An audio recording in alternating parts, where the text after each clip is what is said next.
আজকের এই ভিডিওর গাইডলাইন অনুসারে যদি তুমি ঢাকা বিশ্ববিদ্যালয়ের জন্য ভর্তি প্রস্তুতি নাও তাহলে তুমি ঢাকা বিশ্ববিদ্যালয়ে চান্স পাওয়া ড্যাম শিওর।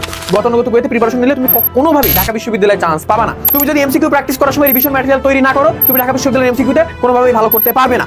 একজন স্টুডেন্টের অ্যাডমিশনের ধাঁচ বুঝতে লেগে যায় প্রথম 2 মাস, সেখানে মাত্র 20টা আর্কাইভ ক্লাসের মাধ্যমে তোমার পুরো অ্যাডমিশনের ধাঁচ তোমার খাওয়া দেওয়া হবে। আমাদের টার্গেট ইউনিট প্রাইভেট ব্যাচ 2.0 তে 25 ব্যাচ। তুমি যদি ফুল সিলেবাস না পড়ো তুমি অ্যাডমিশনে প্রত্যেকটা স্তরে স্তরে ধরা খাবা। তো ভিডিওটা খুবই গুরুত্বপূর্ণ, তুমি তোমার টাইমলাইনে অবশ্যই শেয়ার করো। তুমি মিলাই নিবা তোমার পরীক্ষার পরে যে এখান থেকে তুমি তোমার পরীক্ষায় প্রশ্ন কমন পাইছো কি পাওনি।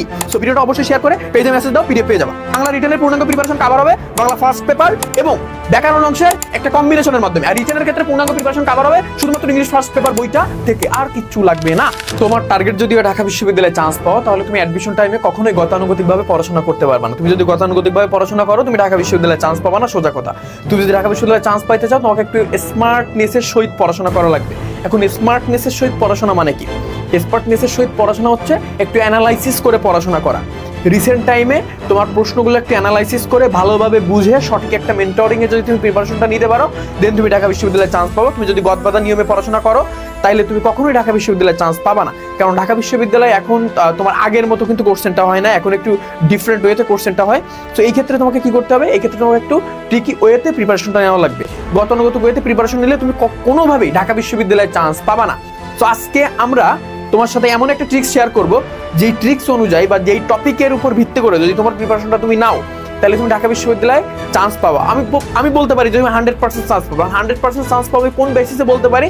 যদি আমি গাইডলাইনটা যেটা দিব এটা তুমি মেইনটেইন করো, প্লাস আমি যে টপিকগুলো তোমাকে পড়তে বলবো ওই টপিকগুলো যদি তুমি পড়ো এবং ওই প্রত্যেকটা টপিকের উপরে যদি তোমার 100% দক্ষতা থাকে তুমি ঢাকা বিশ্ববিদ্যালয়ে চান্স পাবা। আই রিপিট, আজকের ভিডিওতে আমি তোমাদের যে বিষয়গুলো নিয়ে কথা বলবো আমার গাইডলাইনে বা আমাদের গাইডলাইনে তুমি যদি প্রিপারেশনটা নাও, অর্থাৎ আজকের এই ভিডিওর গাইডলাইন অনুসারে যদি তুমি ঢাকা বিশ্ববিদ্যালয়ের জন্য ভর্তি প্রস্তুতি নাও এবং যে টপিকগুলো দেবো সেই টপিকগুলো যদি ভালোভাবে শেষ করতে পারো অর্থাৎ A to Z, তাহলে তুমি ঢাকা বিশ্ববিদ্যালয়ে চান্স পাওয়া ড্যাম শিওর। অর্থাৎ চান্স পাওয়ার দৌড়ে তুমি অনেকের থেকে অনেক বেশি আগায় যাবো।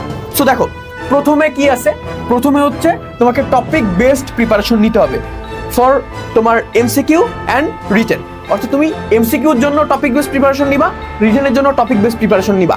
কারণ ঢাকা বিশ্ববিদ্যালয় এখন টপিক বেসড প্রিপারেশনের যারা আর কি নেয় তারা ঢাকা বিশ্ববিদ্যালয়ে খুব সহজেই চান্স পায়। কারণ ঢাকা বিশ্ববিদ্যালয়ের নির্দিষ্ট কয়েকটা টপিক থেকে একটু ঘুরায় ফিরায় প্রশ্ন দেয়। তো ঢাকা বিশ্ববিদ্যালয়ে চান্স পাইতে গেলে তোমাকে গাজীর পাঠ পড়া লাগবে, মোটো এরকম না। তুমি যদি একটু স্মার্টলি প্রিপারেশন নিতে পারো তুমি খুব সহজেই ঢাকা বিশ্ববিদ্যালয়ে চান্স পাবা। এবং আমি এখানে তোমাকে যেটা বললাম যে তুমি টপিক বেসড প্রিপারেশন নাও, টপিক বেসড প্রিপারেশন কিসের জন্য? রিটেনের জন্য, এমসিকিউর জন্য, দুইটার জন্য কম্বাইন করে প্রিপারেশন নাও, তুমি ঢাকা বিশ্ববিদ্যালয়ে চান্স পাবা। এখন তুমি কিভাবে টপিক বেসড প্রিপারেশন নিবা both for MCQ and written, so সেইটা নিয়ে আমি আলোচনা করবো। জাস্ট একটু টাইম দাও, আমি লাস্টের দিকে আলোচনা করতেছি। তারপরে কি আছে দেখো, তুমি যখন মানে তোমার এমসিকিউর জন্য প্রিপারেশনটা নিবা তখন তুমি বেসিকলি যে কাজটা করবা তুমি রুলস পড়ার থেকে এমসিকিউ প্র্যাকটিস করার উপরে একটু বেশি জোর দিবা। তাই বলে এই কাজটা করবা না যে রুলস না পড়ে একদম ডিরেক্ট প্র্যাকটিস করবো, মোটেও ব্যাপারটা এরকম না। তুমি প্রথম 3-4 বার রুলস পড়ো দেন প্র্যাকটিস করো, এইটার মাধ্যমে তোমার এমসিকিউতে সর্বোচ্চ ভালো পরিমাণে একটা আউটকাম তুমি পাবা। ঠিক আছে? তারপরে কি আছে দেখো, তুমি এই যখন এমসিকিউ গুলো প্র্যাকটিস করবা তখন এমসিকিউ প্র্যাকটিস করার সময় তুমি রিভিশন ম্যাটেরিয়াল তৈরি করবা। তুমি যদি এমসিকিউ প্র্যাকটিস করার সময় রিভিশন ম্যাটেরিয়াল তৈরি না করো তুমি ঢাকা বিশ্ববিদ্যালয়ের এমসিকিউতে কোনোভাবেই ভালো করতে পারবে না।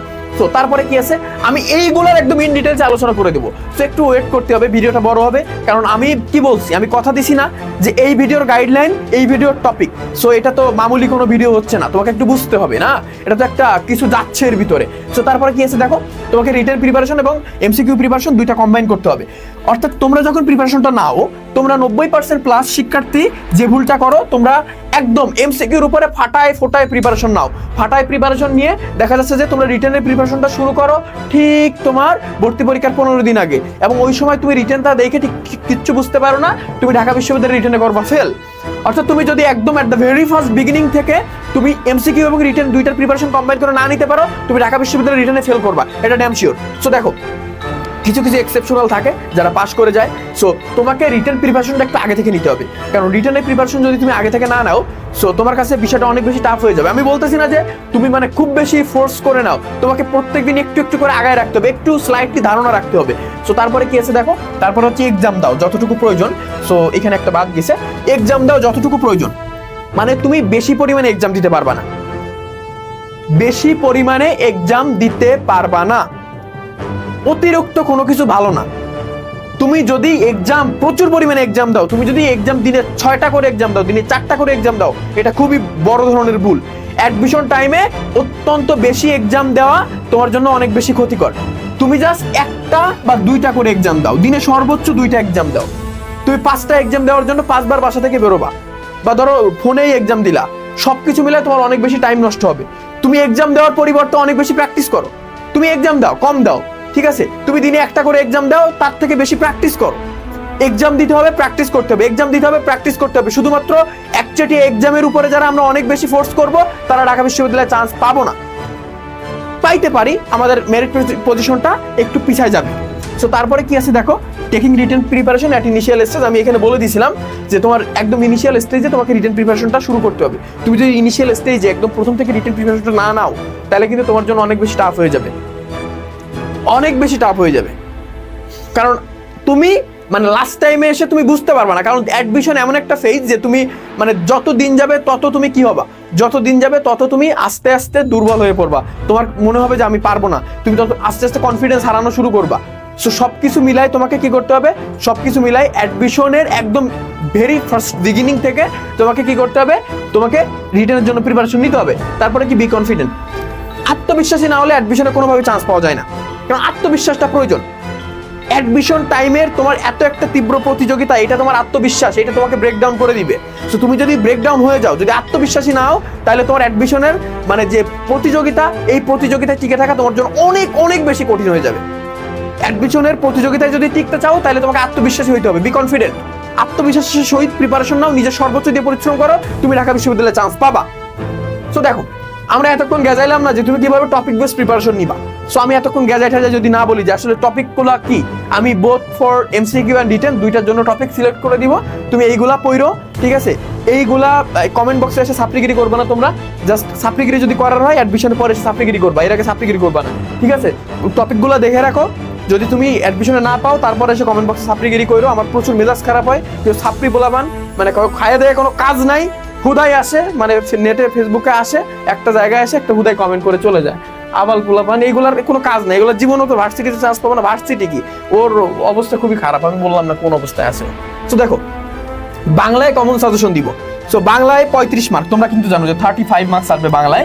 সো বাংলায় যে 35 মার্ক আসবে, সেই 35 মার্কের ভিতরে তোমার কি থাকবে, ব্যাকরণ অংশ থাকবে, ঠিক আছে। মানে আমি তোমার যদি একটু আলাদা করে বলি, এখানে এমসিকিউ আসবে এবং রিটেন আসবে, এবং এমসিকিউ এবং রিটেনের ক্ষেত্রে মার্কের ব্যাপারটা এমসিকিউতে 15, রিটেনে 20।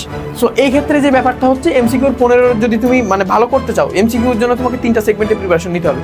একটা হচ্ছে তোমার ব্যাকরণ অংশের জন্য, একটা হচ্ছে তোমার বিরোচন অংশ অর্থাৎ মেমোরাইজিং পার্ট, ইংলিশে আমরা যেটাকে মেমোরাইজিং বলি, তো সেটা হচ্ছে তোমার বিরোচন অংশ। আর একটা হচ্ছে তোমার সাহিত্য পাঠ আর উপন্যাস, এই যে ব্যাপারগুলো আছে এইগুলা। অর্থাৎ ঢাকা বিশ্ববিদ্যালয়ের বাংলা প্রিপারেশনটা নিতে হবে তোমাকে খুব কম্প্যাক্ট আকারে। অল্প কিছু টপিক ভালো করে পড়বো, আমি বাংলায় সেরা একটা রেজাল্ট করতে পারবো আমার অ্যাডমিশন ফেজে। সো কোন টপিকগুলো পড়বো একটু দেখি। ব্যাকরণ অংশের জন্য আমরা পদ প্রকারণ, আবিধানিক ক্রম, উচ্চারণ, ক্রিয়ার কাল, শব্দদ্বিত্ব, কারক, ধ্বনি প্রকরণ, ধ্বনির পরিবর্তন, শব্দভাণ্ডার, উপসর্গ, শুদ্ধ বানান, সমাস। এর ভিতরে আবিধানিক ক্রম 100% আসবে, উচ্চারণ 100% আসবে, শব্দভাণ্ডার থেকে একটা 100% আসবে, শুদ্ধ বানান থেকে একটা 100% আসবে। অর্থাৎ এই যে টপিকগুলো দিলাম, এইখান থেকে 15 মার্কের ভিতরে 4 মার্ক 100% শিওর। আর বাকি এখান থেকে যদি এখানে জেনারেলি তোমার ব্যাকরণ থেকে 6টা মধ্যে প্রশ্ন আসে, বাকি 2 মার্কের জন্য তোমাকে এইগুলো একটু পড়তে হবে, বাকি যে টপিকগুলো আছে পড়তে হবে। অর্থাৎ এই টপিকগুলো না পড়ে তুমি পরীক্ষার হলে প্রবেশ করতে পারবা না। এই টপিকগুলো না পড়ে তুমি ঢাকা বিশ্ববিদ্যালয়ে ভর্তি পরীক্ষায় বসতে পারবা না। এই টপিকগুলো না পড়ে ঢাকা বিশ্ববিদ্যালয়ে ভর্তি পরীক্ষায় বসা তোমার জন্য একটা পাপ, চান্স পাবা না, ফেল করবা। আমি যে বছর পরীক্ষা দিয়েছিলাম, এত পরিমাণ কঠিন হয়েছিল বাংলার প্রশ্ন, মানে প্রচুর কঠিন। আমাদের এবার ইংলিশের থেকে বাংলায় বেশি ফেল করছিল, বুঝতে পারছো, ইংলিশের থেকে বাংলায় বেশি ফেল করছিল। বিরোচন অংশের জন্য কি করবা, বিরোচন অংশ থেকে জেনারেলি 3টা, কম করে 3টা, বেশি আসলে 4টাও চলে আসে। সো 15টা এমসিকিউর ভিতরে আমি বললাম 6টা আসবে ব্যাকরণ অংশ থেকে, 6টা 7টা 5টা এরকম ফ্লাকচুয়েট করে। এর ভিতরে 4টা তো আমি তোমাকে হাতে কলমে দেখাই দিলাম যে এই 4টা টপিক থেকে আসবে। বিরোচন অংশের জন্য বাগধারা পড়বা, সমার্থক শব্দ, বিপরীতার্থক শব্দ পড়বা, এক কথায় প্রকাশ করবা, পারিভাষিক শব্দ যে পড়বা। এখান থেকে পারিভাষিক একটা আসবে 100% শিওর, এক কথায় প্রকাশ আসবে, বাগধারা আসবে। অর্থাৎ এই 3 টপিক থেকে তো অবশ্যই প্রত্যেক বছর প্রশ্ন এসে থাকে। এই 3টা টপিক একদম এ টু জেড সুন্দর করে পড়ে ফেলবা। এখান থেকে বিরোচনে তুমি কমন পেয়ে যাবা। বিরোচনের জন্য জাস্ট এই 3টা টপিক পড়ো, কমন পেয়ে যাবা। আর তারপরে কি আছে, তারপরেও এখানে তোমার একটু আলোচনা করতে ভুলে গেছি যে এখানে উপরেই লেখা ছিল যে বাংলার প্রথম পত্রের ফুল সিলেবাস এবং সহপাঠ 25 ব্যাচ। 24 ব্যাচে দেখে তোমাদের একটু ন্যূনতম লজ্জা হওয়া উচিত। 24 ব্যাচের বলা হয়েছিল তোমরা একটু ফুল সিলেবাস পড়ো, অ্যাডমিশনে ওরা মাতব্বরি করে ফুল সিলেবাস পড়েনি। আর 25 ব্যাচ তোমরা আসলে শর্ট সিলেবাসের লাস্ট ব্যাচ, তোমাদের উচিত ফুল সিলেবাস পড়া এবং তোমরা ফুল সিলেবাস পড়বা। 25 ব্যাচ তুমি যদি ফুল সিলেবাস না পড়ো তুমি অ্যাডমিশনে প্রত্যেকটা স্তরে স্তরে ধরা খাবা। তো ভিডিওটা খুবই গুরুত্বপূর্ণ, তুমি তোমার টাইমলাইনে অবশ্যই শেয়ার করে রাখো এবং আমাদের পিডিএফটা পাওয়ার জন্য তুমি আর কি টাইমলাইনে শেয়ার করে আমাদের পেজে মেসেজ দিলে ভিডিওটার পূর্ণাঙ্গ পিডিএফটা পেয়ে যাবা এবং তুমি মিলাই নিবা তোমার পরীক্ষার পরে যে এইখান থেকে তুমি তোমার পরীক্ষায় প্রশ্ন কমন পাইছো কি পাওনি। সো ভিডিওটা অবশ্যই শেয়ার করে পেজে মেসেজ দাও, পিডিএফ পেয়ে যাবা। ফুল সিলেবাস ব্যতীত তুমি অ্যাডমিশনে ভালো রেজাল্ট করতে পারবে না। ঢাকা বিশ্ববিদ্যালয়ের কমিউনিটি ফুল সিলেবাস ব্যতীত ভালো রেজাল্ট করতে পারবে না, কারণ আগের বার 24 ব্যাচ থেকে কি হয়েছে, তোমার রিটেন আসছে, বাংলা রিটেনটা আসছে পুরো ফুল সিলেবাস থেকে। ফুলমান বাংলায় 10 মার্ক অ্যান্সারই করতে পারি নাই। তোমাকে ফুল সিলেবাস কেন পড়তে হবে আমি বুঝাইতে পারছি।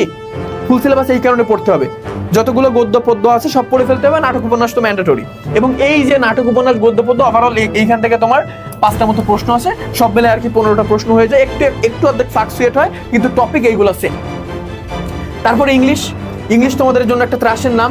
সো ইংলিশের জন্য এই যে টপিকগুলো দিলাম, ইংলিশের সর্বোচ্চ গুরুত্বপূর্ণ টপিক এইগুলো। ইংলিশের সব থেকে বেশি কমন আসে এই টপিকগুলো থেকে, অর্থাৎ তুমি বলতে পারো 100% ইম্পর্টেন্ট টপিক হচ্ছে ইংলিশের এইগুলো। ইংলিশের জন্য এই টপিকগুলো পড়বা, এর বাইরে থাকে ঢাকা বিশ্ববিদ্যালয় কমিউনিটি ইংলিশের প্রশ্ন আসবে না। সো কি আছে দেখো, grammar part, memorising part, English for today. এই ইংলিশ ফর টুডে সেগমেন্টটা একটু আগে আলোচনা করে নিই। ইংলিশ ফর টুডে থেকে মূলত রিটেন আসে, ঢাকা বিশ্ববিদ্যালয়ের কমিউনিটি 20 মার্কের রিটেন নিয়ে আসবে তোমার এই ইংলিশ ফর টুডে থেকে। অর্থাৎ ইংলিশ ফর টুডে যদি তুমি ভালো করে না পড়ো, তুমি ঢাকা বিশ্ববিদ্যালয়ে ইংলিশ রিটেনে ভালো করতে পারবে না। ঢাকা বিশ্ববিদ্যালয়ে ইংলিশ রিটেনে ভালো করার পূর্ব শর্ত হচ্ছে ইংলিশ ফর টুডে অর্থাৎ ইএফটি, তোমার ইংরেজি প্রথম পত্র বইটা A to Z full syllabus শেষ করে ফেলা। তারপরে কি আছে দেখো, আমি ফুল সিলেবাসের কথা বলে দিলাম, অর্থাৎ রিটেনের কথা বলে দিলাম, তোমার ইংলিশ ফর টুডে থাকবে। অর্থাৎ রিটেনে তুমি ভালো করতে গেলে ওইটার বাইরে কিচ্ছু নাই। একটা প্যারাগ্রাফ আসবে বইয়ের থেকে একদম হুবহু তুলে দিবে। সেন্টেন্স মেকিং এর যে তোমার ভোকেবগুলো দিবে, ভোকেবগুলো প্রত্যেকটা ভোকেব তোমার ওই টেক্সট বুক থেকে তুলে দিবে। জিনিসটা মাথায় রাখতে হবে, সামারি দিলে ওই টেক্সট বুক থেকে দিবে। প্রত্যেকটা কথা একটু মাথার ভিতরে ঢুকায় রাখতে হবে ভাইয়া, এর প্রত্যেকটা কথা ইম্পর্টেন্ট। আর এইখান থেকে তোমার 2টা একটা এমসিকিউ আসে, ঠিক আছে? আগে এক সময় অনেক আসতো, বাট এখন 2টা একটা 3টা এরকম এমসিকিউ আসে। সো এমসিকিউ বলো, রিটেন বলো, ওভারঅল ইংলিশ ফার্স্ট পেপার বইয়ের গুরুত্ব অপরিসীম অ্যাডমিশনে ঢাকবি খাওয়ার জন্য মেইনলি। গ্রামার পার্টের ভিতরে এইগুলা আর মেমোরাইজিং পার্টের ভিতরে এইগুলা পড়লে হচ্ছে। মেমোরাইজিং পার্ট থেকে জেনারেলি 4টা প্রশ্ন থাকে, আর গ্রামার পার্ট থেকে জেনারেলি তোমার আমি যদি কম করে বলি 8টা মতো প্রশ্ন থাকে, ঠিক আছে? কম হইলেও তোমার গ্রামার পার্ট থেকে 8টা, গ্রামার পার্টে 8টা প্রশ্নের জন্য এই টপিকগুলো ইনাফ। প্রথম হচ্ছে identification of parts of speech এবং তোমার যে variation of parts of speech. তুমি পার্টস অফ স্পিচের পুরো 14 গোষ্ঠী খাইয়ে ফেলবা। পার্টস অফ স্পিচ থেকে প্রত্যেক বছর ঢাকা বিশ্ববিদ্যালয়ে প্রশ্ন আসে। পার্টস অফ স্পিচ পড়াই লাগবে তোমার ইংলিশের জন্য ঢাকা বিশ্ববিদ্যালয়ে ভালো করতে। তারপরে কি আছে দেখো, সেন্টেন্স। এখন এই সেন্টেন্সের যত প্রকার ভ্যারিয়েশন, এই পুরা সেন্টেন্সের A to Z আমাদের শেষ করে ফেলতে হবে। একদম বেসিক গ্রামার থেকে তোমাকে ঘুরাই ফিরাই প্রশ্ন দেবে, তুমি উত্তর করতে পারবে না। একদম বেসিক গ্রামার থেকে তোমাকে ঘুরাই ফিরাই প্রশ্ন দেবে, তুমি উত্তর করতে পারবে না। বুঝতে পারছো? তোমাকে একদম বেসিক গ্রামার থেকে ঢাকা বিশ্ববিদ্যালয়ের কমেন্টে প্রশ্ন দেবে, তুমি উত্তর করতে পারবে না যদি তুমি বেসিক ক্লিয়ার করে না যাও। তারপরে কি আছে, ন্যারেশন পড়তে হবে, রাইট ফর্ম অফ ভার্ব পড়তে হবে। এখান থেকে প্রত্যেক বছর 2টা প্রশ্ন আসে। ভয়েস চেঞ্জ পড়তে হবে, খুবই গুরুত্বপূর্ণ। সাবজেক্ট ভার্ব এগ্রিমেন্ট থেকে প্রত্যেক বছর কমপক্ষে একটা প্রশ্ন আসে। প্রিপোজিশন থেকে দুনিয়াদারি উল্টে গেলে ঢাকা বিশ্ববিদ্যালয়ের কমেন্টে প্রিপোজিশন থেকে প্রশ্ন আসবে। মাথায় রাখতে হবে, প্রিপোজিশন আমাদেরকে অবশ্যই পড়তে হবে।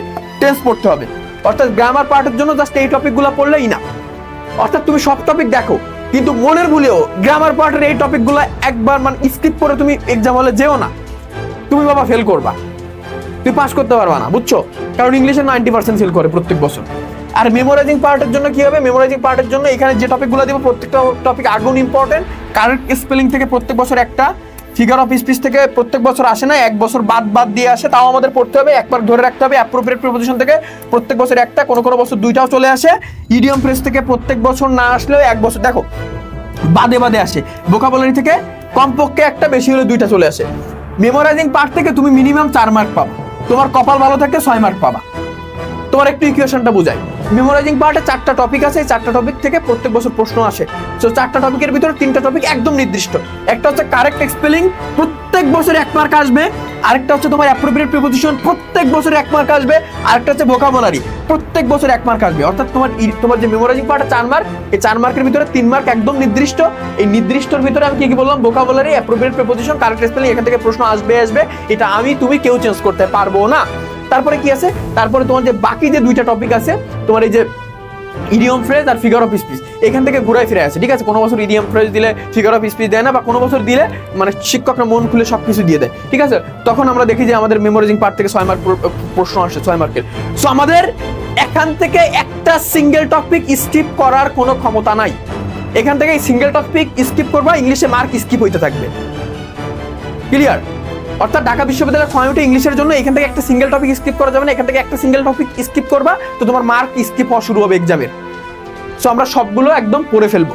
সো তারপরে কি আছে দেখো, তারপরে বি ইউনিটে তুমি সাধারণ জ্ঞানের প্রশ্ন যদি কখনো খুলে দেখে থাকো, ম্যাক্সিমাম স্টুডেন্ট দেখো না আমি জানি, সাধারণ জ্ঞানে তো অনেক বড় একটা সিলেবাস। সাধারণ জ্ঞান পড়তে গেলে আমাদের মাথার উপর দিয়ে যায়, সাধারণ জ্ঞান মানে অসাধারণ একটা টপিক, আমাদের সকলের মাথার উপর দিয়ে যায়। তো সাধারণ জ্ঞানের জন্য তুমি পুরা বইটা পড়বা, আমি বলবো না যে কোনো একটা ইনফরমেশন তুমি স্কিপ করো, তুমি পুরা বইটা পড়বা, কিন্তু এইগুলার মাদার টপিক হচ্ছে এইগুলা, এই মাদার টপিক তুমি বাদ দিতে পারবা না।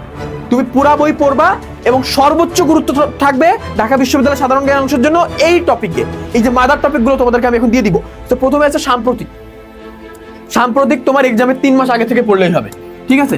সাম্প্রতিক তোমার এক্সামের 3 মাস, হাইয়েস্ট গেলে 4 মাস। সাম্প্রতিক তোমার এক্সামের 3 মাস, হাইয়েস্ট গেলে 4 মাস। সাম্প্রতিক তোমার এক্সামের জেনারেলি 3 মাস, হাইয়েস্ট গেলে 4 মাস আগে সাম্প্রতিকগুলা তুমি দেখবা যে অ্যাডমিশন টাইমে ক্যাপসুল বের হয়, কারেন্ট অ্যাফেয়ার্স বের হয়, ওইখান থেকে পড়লে এই সাম্প্রতিক থেকে মিনিমাম 5টা আসে, আরো বেশি আসতে পারে। আমি 22টা শিক্ষাবর্ষের শিক্ষার্থী, আমি 16টা সাম্প্রতিক পরীক্ষা দিয়ে মানে 16টা সাম্প্রতিক পাইছিলাম আমার কি সে এক্সামে, 16টা সাম্প্রতিক আসছিল আমাদের। কেন ইমাজিন ম্যান, 30টা এমসিকিউর ভিতরে 16টা সাম্প্রতিক জিকে চলে আসছে। সাম্প্রতিক আমি ভালো করে পড়ে আসছিলাম, দেশে ভালো করতে পারছিলাম। তো সাম্প্রতিক থেকে মিনিমাম 5টা আসবে, এবং যদি বেশি চলে আসে আমাদের মতো তোমাদের কপালটা ভালো থাকবে, সাম্প্রতিক থেকে যে এমসিকিউ গুলো আছে খুবই ইজি আছে, আমাদের 16টা আসছিল। তারপরে কি আছে দেখো, আন্তর্জাতিক সংস্থা। এখন আন্তর্জাতিক সংস্থার ভিতরে সবথেকে গুরুত্বপূর্ণ হচ্ছে ইউএন, ঠিক আছে, ইউনাইটেড নেশন। এই ইউনাইটেড নেশন হচ্ছে জাতিসংঘ সবথেকে বেশি গুরুত্বপূর্ণ। অর্থাৎ তুমি আন্তর্জাতিক সংস্থা একটাও বাদ দিতে পারবা না, একটা সিঙ্গেল আন্তর্জাতিক সংস্থা তুমি বাদ দিতে পারবা না। এর ভিতরে ইউএন এর 14 গোষ্ঠী পড়ে ফেলবা, কারণ ইউএন মানে তোমার ইউনাইটেড নেশন, এই জাতিসংঘ থেকে প্রত্যেকটা বছর প্রশ্ন আসে এবং আসবে, অর্থাৎ জাতিসংঘ থেকে 2 মার্ক 3 মার্কের প্রশ্ন বরাদ্দ থাকে। এবং এই বছর ঢাকায় যে মানবাধিকার কমিশন প্রতিষ্ঠিত হইলো জাতিসংঘের, অনেক হট টপিক হচ্ছে জাতিসংঘ। এই বছর সাধারণ জ্ঞানের অনেক হট টপিক, ঢাকা বিশ্ববিদ্যালয়ের ফর্মেটে সাধারণ জ্ঞানের জন্য এই বছর অনেক হট একটা টপিক হচ্ছে জাতিসংঘ। জাতিসংঘ একদম এ টু জেড পড়ে ফেলবা, ওর যা কিছু আছে। বাংলাদেশের ইতিহাস মানে জনপদ থেকে শুরু করে মুক্তিযুদ্ধ পর্যন্ত। তো এর নিচে আবার আলাদা করে লেখা আছে, তো দ্যাটস আমি নিচে তোমার আলোচনা করি। তো বাংলাদেশের ইতিহাসের ক্ষেত্রে তোমাকে কি করতে হবে, প্রাচীন বাংলার জনপদ এবং ইতিহাস, মুক্তিযুদ্ধ, এই ইস এন্ড এভরিথিং পড়তে হবে। এখান থেকে ওভারঅল তুমি 2টা বা 3টা এমসিকিউ পাবা। ক্ষুদ্র নৃগোষ্ঠী, ঢাকা বিশ্ববিদ্যালয় 100% ক্ষুদ্র নৃগোষ্ঠী থেকে একটা প্রশ্ন আসবে। তারপরে কি আছে, বাংলাদেশের পরিচিতি, গুরুত্বপূর্ণ তথ্য, বাংলাদেশের কোথায় কি আছে, মানে তোমার ভৌগোলিকভাবে গুরুত্বপূর্ণ কোন জিনিসটা আছে, এইটা তুমি বাংলাদেশ পরিচিতির ভিতরে পেয়ে যাবা। বাংলাদেশের পরিচিতিটা ইস এন্ড এভরিথিং পুরো এ টু জেড পড়ে ফেলবা। তারপর বিখ্যাত উক্তি, মনীষী বই এবং চলচ্চিত্র। বিখ্যাত উক্তি পড়তে হবে, বিখ্যাত মনীষীর জীবনী পড়তে হবে, বই পড়তে হবে, চলচ্চিত্র পড়তে হবে। জহির রায়হানের চলচ্চিত্র 1952 থেকে 1971 সাল পর্যন্ত যে চলচ্চিত্রগুলো ছিল ওইগুলা মানে কারা মেক করছে, ঠিক আছে, চলচ্চিত্র প্রেক্ষাপট কি, চলচ্চিত্রর নাম কি, এইগুলো আমাদের সুন্দর করে পড়তে হবে। কে কোন বই লিখছে, এগুলো কিন্তু খুবই গুরুত্বপূর্ণ। তারপরে রিসেন্ট টাইমে তোমার যে চলচ্চিত্রের জন্য যে ব্যাপার স্যাপারগুলো হয় ওটা সাম্প্রতিকের ভিতরে তোমরা পেয়ে যাবে। খেলাধুলা পুরস্কার 100%, ভাই এখানে প্রত্যেকটা টপিক 100%। এখানে আমি একটা সিঙ্গেল টপিক স্কিপ করতে পারবো না, আমি মনে হয় আর না গে যাই। এখানে যতগুলো টপিক দেখতে পাচ্ছ সবগুলো পড়বো, সবগুলো থেকে প্রশ্ন আসে। বাংলাদেশ এবং বিশ্বের বিশ্বের প্রথম নারী প্রধানমন্ত্রীকে, বিশ্বের কোন দেশে প্রথম নারীদের ভোটাধিকার চালু হয়, ইস এন্ড এভরিথিং হাবি যাবি যা কিছু আছে পড়ে ফেলবা। ঢাকা বিশ্ববিদ্যালয় সম্পর্কিত তথ্য, তুমি ঢাকা বিশ্ববিদ্যালয়ে ভর্তি পরীক্ষা দিবে, ঢাকা বিশ্ববিদ্যালয় সম্পর্কে জানবা না, এটা তো ঢাকা বিশ্ববিদ্যালয়ের অপমান হয়ে গেল না। ঢাকা বিশ্ববিদ্যালয় সম্পর্কিত তথ্য এ টু জেড পড়বো। প্রত্যেকটা সাধারণ জ্ঞানের বইতে ঢাকা বিশ্ববিদ্যালয় নামে একটা টপিক আছে, ওই টপিকের ভিতরে ঢাকা বিশ্ববিদ্যালয়ের পুরো এ টু জেড দেওয়া আছে, পড়ে ফেলবা। বাংলাদেশের আইন, শাসন, বিচার বিভাগ, মানে শর্টে যদি বলি বাংলাদেশের সংবিধান, বাংলাদেশের সংবিধান থেকে প্রত্যেক বছর একটা করে প্রশ্ন আসে, পড়ে ফেলবা। তারপর প্রাচীন সভ্যতা, গুরুত্বপূর্ণ যুদ্ধ, বাংলাদেশের নদ নদী দ্বীপ, দর্শনীয় স্থান, স্থাপত্য, জাদুঘর, প্রত্যেকটা টপিক আগুন ইম্পর্টেন্ট জিকের জন্য। এইখান থেকে জিকের একটা সিঙ্গেল টপিক তুমি স্কিপ করতে পারবে না। জিকেতে 30 মার্ক, হিউজ একটা মার্ক মাথায় রাখতে হবে। আমার বাংলা এমসিকিউ, ইংলিশ এমসিকিউ মিলে যত মার্ক, জিকের এমসিকিউতে একটা সিঙ্গেল জিকের এমসিকিউতে তত মার্ক, সো পড়ে ফেলতে হবে। সো এরপরে কি আছে দেখো, এরপরে আমরা রিটেনের জন্য কি করব। রিটেনের জন্য ভাইয়া আমি ইংলিশের জন্য বলবো তো ইএফটি, ইংলিশ ফর টুডেটা পড়ো। আর বাংলার জন্য বলবো, বাংলার তুমি ফার্স্ট পেপারটা ভালো করে পড়ো, ফার্স্ট পেপার ভালো করে পড়লেই হচ্ছে, সাথে গ্রামার পার্টটা দেখে রাখবা। ফার্স্ট পেপার এবং গ্রামার পার্টের কম্বিনেশনে বাংলা প্রশ্নটা হবে। ইংলিশ প্রশ্নের জন্য এই টপিকগুলো পড়বা। টপিকগুলো তো বলা যাবে না, তুমি বাংলা ইংলিশ ফার্স্ট পেপারটা ভালো করে পড়লে তোমার ইংলিশের পুরো রিটার্নের পূর্ণাঙ্গ প্রিপারেশন হয়ে যাবে। অর্থাৎ ইংলিশের রিটার্নের পূর্ণাঙ্গ প্রিপারেশন নির্ভর করতেছে তোমার ইংলিশ ফার্স্ট পেপারের উপর। ইংলিশ ফার্স্ট পেপার বইটা যদি তুমি ভালো করে পড়তে পারো তাহলে তোমার ইংলিশের পূর্ণাঙ্গ প্রিপারেশন হবে। আর বাংলা রিটার্নের পূর্ণাঙ্গ প্রিপারেশন নির্ভর করতেছে কিসের উপরে? বাংলা ফার্স্ট পেপার এবং বাংলা গ্রামার পার্টের এই দুইটা কম্বিনেশনের উপরে। এই দুটো কম্বিনেশন করলে তুমি বাংলা ফার্স্ট পেপার এবং সেকেন্ড পেপারের যে কম্বিনেশন, এই দুইটার মাধ্যমে তুমি তোমার রিটার্নের পূর্ণাঙ্গ প্রিপারেশন কভার করতে পারবা। তাহলে বাংলা রিটার্নের পূর্ণাঙ্গ প্রিপারেশন কভার হবে বাংলা ফার্স্ট পেপার এবং ব্যাকরণ অংশের একটা কম্বিনেশনের মাধ্যমে। আর রিটেনের ক্ষেত্রে পূর্ণাঙ্গ প্রিপারেশন কভার হবে শুধুমাত্র ইংলিশ ফার্স্ট পেপার বইটা থেকে, আর কিচ্ছু লাগবে না। তো এই ক্ষেত্রে তুমি দেখো টপিক বেস প্রিপারেশন যেহেতু আমি প্রথমে বলে ফেলছি, তো টপিক কোনগুলা? অনুচ্ছেদ এবং উদ্ধৃতি ব্যাখ্যা। এর যদি আমি বাংলা ভাষায় বলি, এটা হচ্ছে অনুধাবন। ঠিক আছে, তোমাদের ছোট্ট করে একটা প্যাসেজ দেওয়া থাকবে, এই প্যাসেজের থেকে 5টা ছোট প্রশ্ন দেওয়া থাকবে, 5টা 2 মার্কের প্রশ্ন অ্যান্সার করতে হবে এবং এই প্যাসেজটা দেওয়া থাকে বাংলা প্রথম পত্র থেকে। তারপরে হয়তো সারাংশ বা সারমর্ম আসলে 5 মার্ক থাকে, অনুবাদ আসলে 5 মার্ক থাকে, বাক সম্প্রসারণ আসলে 5 মার্ক থাকে, বানান অপপ্রয়োগ আসলে 5 মার্ক থাকে, বাক্য গঠন থাকলে 5 মার্ক থাকে, তারপর মূল ভাব লিখতে বললে 5 মার্ক থাকে। আর ব্যাকরণ অংশ থেকে যদি কোনো প্রশ্ন দেয়, ব্যাকরণ অংশের প্রশ্ন তোমার জেনারেলি অপপ্রয়োগ বা বানানের ভিতরেও ধরা হয়। তো এই টপিকগুলো থেকে তোমার রিটার্নের প্রশ্ন আসবে। রিটার্নে এত চিন্তার কোনো কারণে, গ্রামার পড়ো, ইংলিশ ফার্স্ট পেপার পড়ো, রিটার্নে এমনি কমন পাবা। আর ইংলিশের জন্য এনে কিচ্ছু বলার নাই। Paragraph English first paper, explanation maximum English first paper, দুইটা একটা বাইরে থেকে আসে। Sentence making English first paper, with clue without clue আসে না, যদিও এসে থাকে খুবই সিম্পল পাবা। কমপ্লিটিং সেন্টেন্স এটা আসে না, দিয়ে ফেলছেও ভুল করে মনে হয়। তারপরে আর কি দেখবা আর কি কমপ্লিটিং সেন্টেন্স তোমরা পড়ছো। রিঅ্যারেঞ্জিং এই পর্যন্ত কখনো আসি নাই, পাঞ্চুয়েশনটা একটু পড়ে ফেলবা। সো রিঅ্যারেঞ্জিং, কমপ্লিটিং সেন্টেন্স এগুলো গুরুত্বপূর্ণ না, তারপর একটু দেখে রাখবা, কারণ এটা গুরুত্বের বেসিসে কিন্তু দেওয়া। সো এই টপিকগুলো পড়লে তোমার ইংলিশের পূর্ণাঙ্গ প্রিপারেশন কভার হয়ে যাবে ভাই রিটেনের। তারপরে কি আছে? তারপরে আমাদের ব্যাস। এত গেজাইলাম, যদি ব্যাসের কথা না বলি ব্যাপারটা খুব খারাপ দেখা যায় না। ব্যাসের কথা বলতে হবে। তুমি স্বপ্নরাবির মাস্টার প্ল্যানটা দেখলা, তো স্বপ্নরাবি তোমার কি পড়াবে, কি প্রোভাইড করবে, এইটা সম্পর্কে তোমাদের একটু জানা উচিত বা একটা ধারণা থাকা উচিত। দেখো, স্বপ্নরাবি আলতু ফালতু কোনো কিছু করে না। স্বপ্নরাবির একজন শিক্ষার্থীর মানে ভালোর জন্য যা করা উচিত এই কাজগুলো করে। স্বপ্নরাবি চাই যে তুমি ঢাকা বিশ্ববিদ্যালয়ে চান্স পাও। তুমি স্বপ্নরাবির মাস্টার প্ল্যানটা দেখলা, তো স্বপ্নরাবি তোমার কি পড়াবে, কি প্রোভাইড করবে, এইটা সম্পর্কে তোমাদের একটু জানা উচিত বা একটা ধারণা থাকা উচিত। দেখো, স্বপ্নরাবি আলতু ফালতু কোনো কিছু করে না। স্বপ্নরাবির একজন শিক্ষার্থীর মানে ভালোর জন্য যা করা উচিত এই কাজগুলো করে। স্বপ্নরাবি চাই যে তুমি ঢাকা বিশ্ববিদ্যালয়ে চান্স পাও। তোমার ঢাকা বিশ্ববিদ্যালয়ে চান্স পাওয়ার জন্য যা যা প্রয়োজন আমাদের কোর্সে থাকবে ডিজাইন করা। এখন প্রশ্ন হচ্ছে, তুমি যদি পরিশ্রম না করো তাইলে তো হবে না। আমি তোমার সঠিক একটা গাইডলাইন দিব, তুমি তো আমার সামনে বসে পড়তেছো না, যে তুমি না পড়লে তোমার একটা থাপ্পড় মেরে পড়তে বসাইলাম। তুমি ভাই অনলাইনে আমরা দেখতেছো, মোটিভেশন যদি পাও, মোটিভেশন ভাই পড়তেছো, যারা পড়তেছো না তারা পড়তেছো না। সো তোমাকে কি করতে হবে? তোমার নিজের রেসপন্সিবিলিটির জায়গা থেকে তোমাকে পড়তে হবে। নিজের রেসপন্সিবিলিটির জায়গা যদি তুমি মেক করতে পারো যে আমার চান্স পাওয়া লাগবে, আমাকে পড়তে হবে, তুমি পড়ো, তুমি ঢাকা বিশ্ববিদ্যালয়ে চান্স পাবা। সো দেখো, এখানে আমাদের সর্বমোট আমাদের ডিউ ইউনিট প্রাইভেট বেস 2.0 সর্বমোট ক্লাস হচ্ছে 150 প্লাস, 150 প্লাস। এর ভিতরে বাংলা ক্লাস লাইভ ক্লাস 30টা, ইংরেজি লাইভ ক্লাস 30টা, সাধারণ জ্ঞান লাইভ ক্লাস 40টা। এটা কিন্তু লাইভ ক্লাসের সেগমেন্ট গেল। এই লাইভ ক্লাস কিন্তু 100টা শুধু এমসিকিউর জন্য। আবার আর্কাইভ ক্লাস আছে 20টা, যে আর্কাইভ ক্লাসগুলো তোমরা এখনই পেয়ে যাবা। ঠিক আছে, যারা ভর্তি হওনি দ্রুত ভর্তি হয়ে যাও। আর্কাইভ ক্লাসগুলো পড়লে তোমার অ্যাডমিশনের পুরো ধাঁচটা বুঝে যাবা। একজন স্টুডেন্টের অ্যাডমিশনের ধাঁচ বুঝতে লেগে যায় প্রথম 2 মাস। সেখানে মাত্র 20টা আর্কাইভ ক্লাসের মাধ্যমে তোমার পুরো অ্যাডমিশনের ধাঁচ তোমার খাওয়াই দেওয়া হবে আমাদের target due unit private base 2.0-তে। সো আমাদের এই কোর্সে তোমরা এনরোল যারা করবা, তোমরা দ্রুত এনরোল করতে পারো। তারপরে সলভ ক্লাস থাকবে 20টা, এক্সাম থাকবে 30টা, ঢাবির অনুরূপ ওয়েমার শিট থাকবে এবং ঢাবির অনুরূপ রিটার্ন খাতা থাকবে। এবং সবথেকে বড় চমক হচ্ছে, আমাদের কোর্সে ভর্তি হলে ঢাবি খ প্লাটিনাম রিটার্ন বুকটা তুমি পেয়ে যাবা। এইটা হচ্ছে সবথেকে বড় চমক। ঢাকা বিশ্ববিদ্যালয়ের রিটার্নের যে অবস্থা পোলাপান পারেই না, সেইখানে আমরা একটা বই দিচ্ছি, যে বইয়ের ভিতরে সবগুলো টপিক এখানে কভার করে দেওয়া হবে। অর্থাৎ তুমি এতক্ষণে যা দেখলা সবকিছুর মাস্টার মাইন্ড কিন্তু এই বইটা। অর্থাৎ এই বইটা তোমরা এখন ভর্তি হলে ফ্রিতে তোমার বাসায় পৌঁছে দেবে। তোমার পার্শ্ববর্তী সুন্দরবন কুরিয়ার সার্ভিসে এই বইটা তোমার বাসায় পৌঁছে দেবে। এর পাশাপাশি আমাদের প্রিমিয়াম লেকচার শিটগুলো তুমি পেয়ে যাবা। ঠিক আছে, অর্থাৎ তোমার ঢাকা বিশ্ববিদ্যালয়ে চান্স পাওয়াইতে যা যা করা প্রয়োজন আমাদের কোর্সে সবগুলো কিন্তু ডিজাইন করা। তো যারা ভর্তি হতে চাও দ্রুত ভর্তি হয়ে যাও। কোর্স ফি 4000 টাকা। এখন ভর্তি হলে, এখন কয়েকদিনের ভিতরে ভর্তি হলে 2000 টাকায় ভর্তি হতে পারবা। 2000 টাকায় ভর্তির লাস্ট ডেট কবে এটা জানাই দিব খুব দ্রুত। সো যারা ভর্তি হতে চাও দ্রুত ভর্তি হয়ে যাও। ঠিক আছে, আর বেশি কিছু বললাম না। অল দ্য বেস্ট গাইজ, ভালো করে পড়ো, সামনে ঢাকা বিশ্ববিদ্যালয়ে চান্স পাইতে হবে।